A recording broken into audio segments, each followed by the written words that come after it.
Welcome to Your Studio podcast, sharing strategies for studio owners. I'm Chantelle Bruinsma, here with Michelle Hunter, and together we're the CEOs of Studio Evolution, where for over a decade we've helped thousands of studio owners around the world, from dance, music, acting, art, yoga, and Pilates studios, transform their passion into thriving, profitable businesses. So if you're a studio owner, grab a cup of tea and settle in. You're in exactly the right place. Hello, everyone. How are you doing? It's Chantelle here. And of course, Michelle is here with me today too. And welcome back to Your Studio podcast. And we have got, a doozy of an episode for you today. It's one of those ones that really gets you in the uncomfortable spots and that we're going to dive deep into it, right, Michelle? We are. And today we're going into what to do when your teachers want to be paid more or too much. It's and it's a very interesting topic when, we know a lot of studio owners sometimes are not even paying themselves a wage, right? Many. So this is a really uncomfortable but really appropriate conversation to have. Because there is this sense of quite healthy righteous anger that accompanies this. And I'm sure you're not expressing it, right? As a studio owner, you're kind of suppressing it. But when you get a new hire come to you, or maybe one of your current team say that they would like to be paid X amount, and you're like, I'd freaking like to be paid X amount, and you're not running the studio and carrying all the responsibility and doing all the things that I am. It's really, it's very difficult to reconcile your emotions in that moment because it plain sucks. Won't lie, we've all been there in no matter, the industry, but it is really emotional. It's really quite stifling as well when, as a studio owner and a business owner, you put your heart, your soul, and we're not just talking about your time, we're talking about sacrifice, your family time. Your family's been so involved with the business. So it can be quite shocking when that comes. And we really need to look at the requests and how educated they are, I think, Chantelle, because sometimes the requests can actually be unrealistic and sometimes they are warranted. But, you really want to see if they are educated. Well, and, everyone is entitled to ask. Yep. 100%. Everyone is entitled to want to earn what they want to earn. It is calibrating that with reality. Is, I think, the delicate dance that we do. And I know I've had a lot of clients kind of come to me and say that they have had new hires come from potentially like a full-time dance degree, or they've kind of come to some sort of operation and they have been educated. An organization is educated, you are worth X amount per hour. And that is a lovely bit of education to receive. However, in a practical world, for many studios, it is utterly out of reach and utterly out of touch of reality. And do you think there's a bit of a scarcity piece there, right? Because I know in a lot of our studio owners industries, they've also said to you and us when they've said, I've gone through these situations, like, but this teacher is so hard to get. It's so hard to get a teacher in this region, or that has that qualification, or you don't understand, she just came off this tour and this program, and if I, and I just have to secure her. I just have to do it now. She's a unicorn. I remember talking to another studio owner in like the yoga and the wellness space, and this, very famous ex-sports star was doing some breath work, and it was just unrealistic. What he was requesting was actually like triple of what a standard hourly rate was for an instructor under that award. So, it is calibrating to reality and what you can actually afford to do and still keeping the lights on. Yeah. And that's, I think, a question for us to really get some clarity on together, because what you actually can afford to do is worth us kind of digging into and what that actually means and what that actually looks like, and having a deeper understanding around this. So as you guys know, like, we have looked at the profit and loss statements of hundreds and hundreds of studio owners with our clients. And when we are doing this, we're looking at what percentage of revenue does the studio spend on wages and salaries. Now, what has been quite fascinating is that it has not been unusual for us to be seeing studios pay upwards of 70, 80, 85% of revenue out on wages. And that doesn't even sometimes include their own.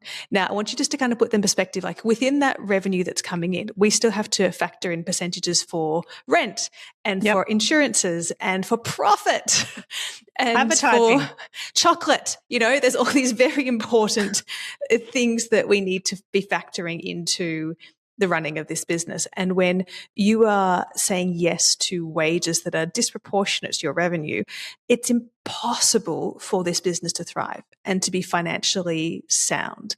And so it's learning a concept we call the salary cap.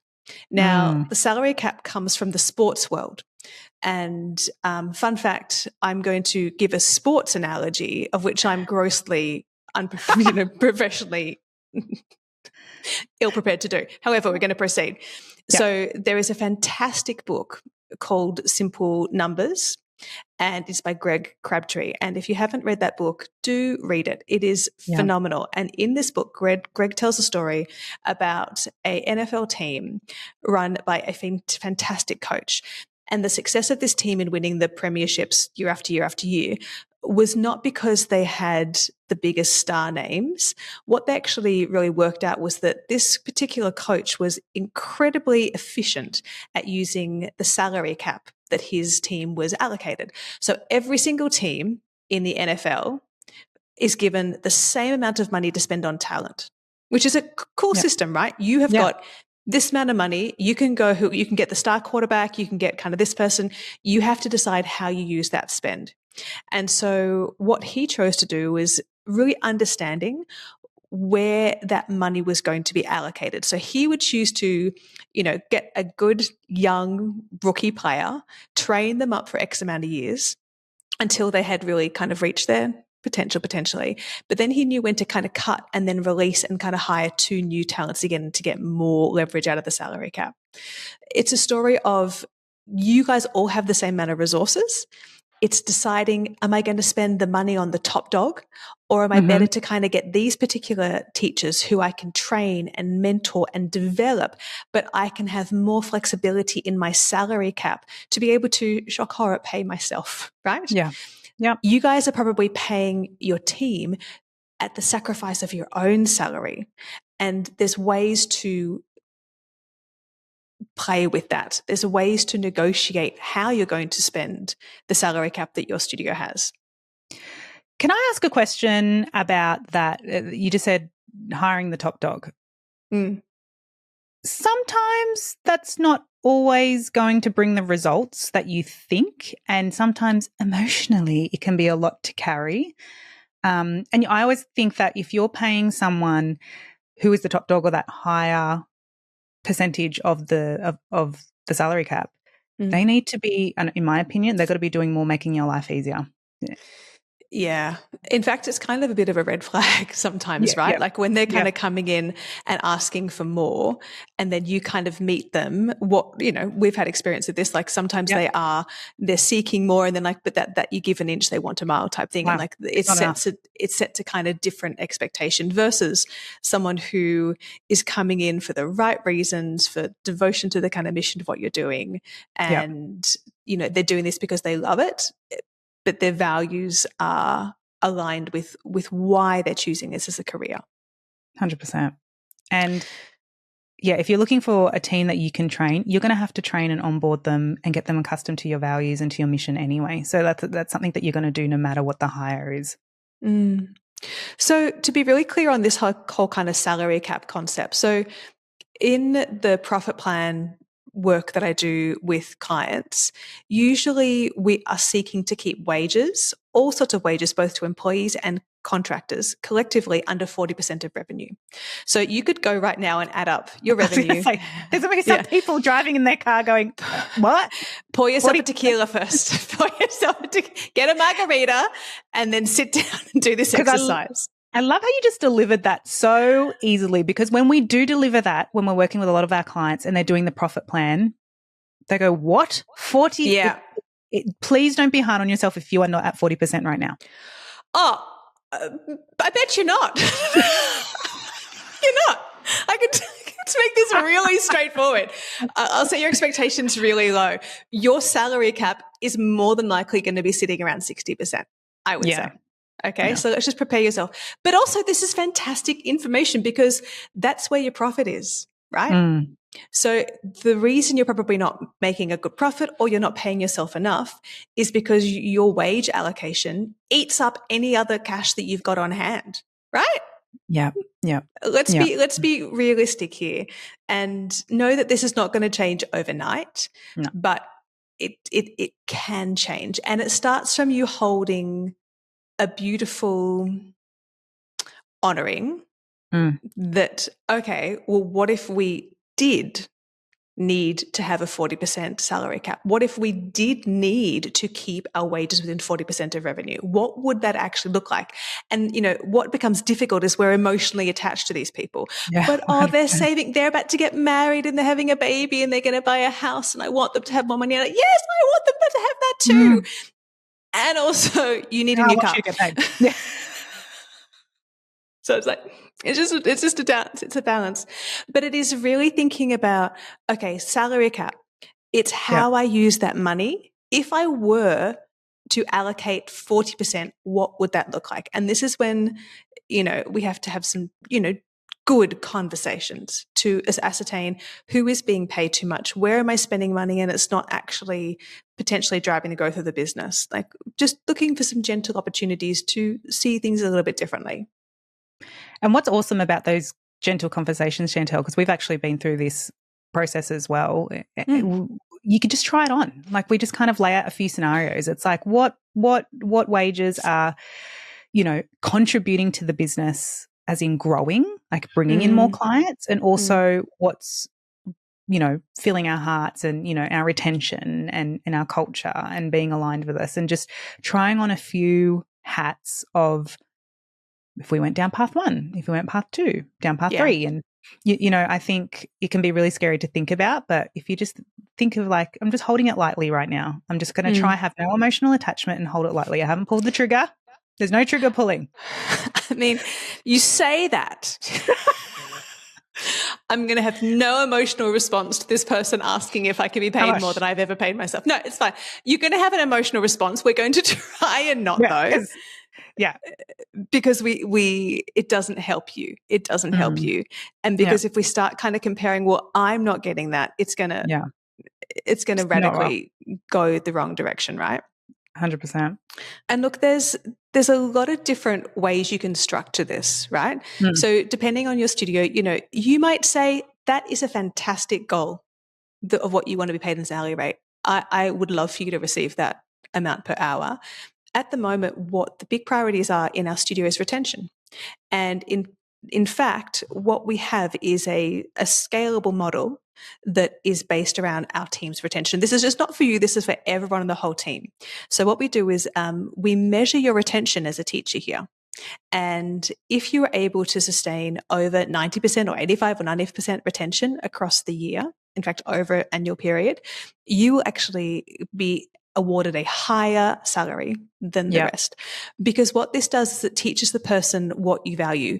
They're kind of coming in from a very, I want to get this, but really the purpose of them being hired by your company, by your studio, is to retain students and to teach very, very well. And so it will kind of, it'll weed out those who are here for the right reasons and those who are not. And the other thing I want to mention about that is what's tricky is you get this unicorn teacher come in and they want to be paid at this shiny dollar amount. And you're kind of feeling desperate and you're like, shit, I've got to get someone to hire that class on that day. And you're like, okay. But then you've got these other teachers who are super devoted and who are really invested in the business and they're getting paid less. Like that's shit. So I really want to encourage you guys to have clarity in your salary cap and what you're paying and why. And if there are pay increases, let's be just transparent about it. Let's be totally clear on why and how you want to get it. I'm all for raising how much people get paid, particularly in the arts, particularly in our industries. That's important. That's how we are sustainable as an industry. And we also have to make sure that our businesses are financially stable as the paramount priority. Yeah. Agreed. And I love that retention, I hate to use the word KPI, but it's sometimes hard to measure performance in our industry. And when you kind of bring that in, it transforms a lot, right? Because retention is like the heart of profitability in a studio. And if your retention is good, you know that you're going to get good retention enrollment in next term or the next school year, and that's going to transform into more profit, and you will be able to pay them more. Yeah, that's it. You fill your class, you get capacity classes, I can pay you more. But until I have a sense of whether you're able to deliver that, the business can't financially be vulnerable to pay you that amount. Full stop. Full stop. And you actually see that's how some studios explode, because their teachers' retention are so good. So imagine like the leaky bucket, no more. The hole's plugged, that's their measurable if they want to get paid more. And then whatever growth happens is on top, not just replenishing what's coming out for teachers who don't care or are as invested as others. Oh, it's just essential. It's essential. And so people are going to come to you with a lot of confidence. Let's go here. And what I want you – sorry, after you. Yeah. I think this is not we don't learn this a lot. You know what I mean? Like holding that boundary when someone comes to us with confidence like that. Chantelle, like give me your wisdom of staying calm in those situations and trying not to – the boundary of like not holding all that emotion. I think that's like so hard when your studio is your heart and soul. Well, and the financial piece of like, if you're not being paid enough, this is touching the most vulnerable part of your soul, right? It's going to trigger a shit ton of resentment to the business and kind of this righteousness of like, who do you think you are? Like, little whippersnapper? Do you know how I've been doing this? Do you know how hard I work? Have you seen these wrinkles? Like, oh my gosh, it's tough. This shit is tough. It's tough. This is hard. And they're coming to you with very high expectations. And they are entitled to their own desires. I hold that deeply. Everyone is entitled and everyone is worthy of seeking what they want out of their life. Whether your studio can facilitate that is a very, very different thing. And so it's not allowing yourself to be pulled into desperation. What's going to happen is the scarcity, as you mentioned, Michelle, it's the total scarcity of like, I need a teacher. I need someone to be able to step in here. I'll just hire them. Yeah. And the power imbalance is already off. Okay. That's a great anchor. Don't lean into the desperation.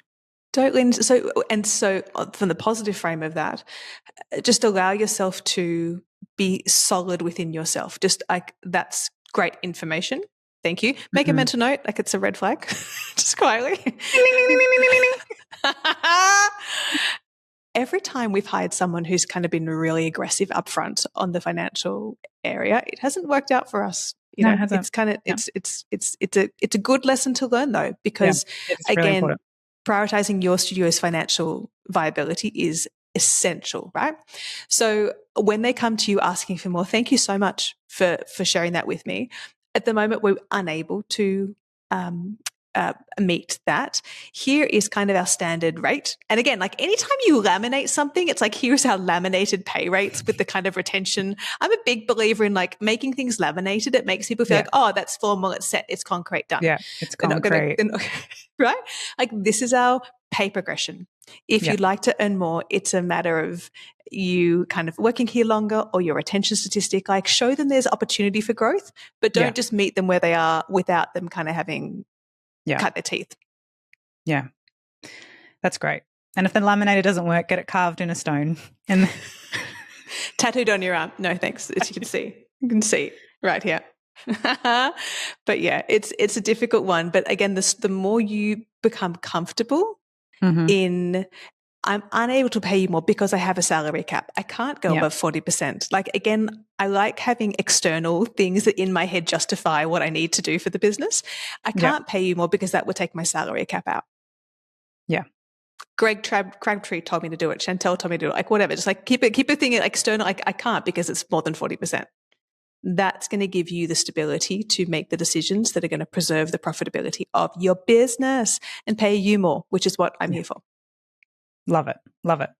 Lovely ones, if you'd like to work with us and get someone in your corner, backing you up when you have these hard conversations and saying, hold strong, remember your salary cap, head on over to studioevolution.com/apply. We'd love to work with you. And this is the type of thing that not only from a systematic perspective of, looking at profitability, looking at the kind of salary cap of your specific studio, looking at your numbers, but also that moral support of someone who has got your back and can guide you through these kind of, milestone moments as a studio owner. We'd love you on our team. So head on over studioevolution.com/apply. Thanks, guys. And we'll look forward to seeing you soon. Bye. Bye. Love what you're hearing and want more? Make sure you subscribe so that you never miss an episode. And the good news is that we've pulled together a bundle of our most popular resources, from marketing and retention to pricing and systems, all in one place for you to binge. Inside, you'll find videos, tools, and templates waiting for you. Everything you could need to start creating growth in your studio right now. All you got to do is visit studioevolution.com/start and dive on in.